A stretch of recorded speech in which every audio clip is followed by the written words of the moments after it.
Hey guys, today I'm going to show you how to make rolling film credits in Premiere Pro.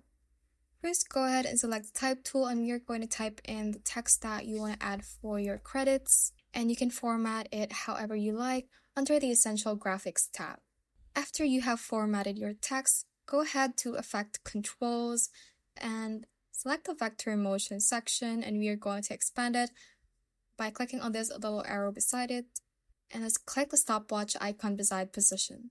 Now select the vector motion text under the graphics, and we are going to drag the text so that it just passes the bottom of the screen like this.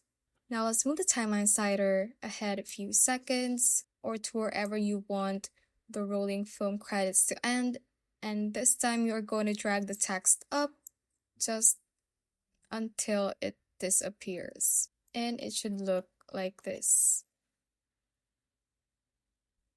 If you want to extend the duration, you can just click on the graphic layer on the timeline and extend it by dragging the end like this.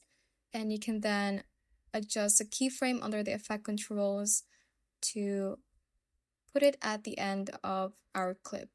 And that is how you can basically make rolling film credits in Premiere Pro. Thanks for watching. If you found this useful, hit that like button and subscribe for more videos like this.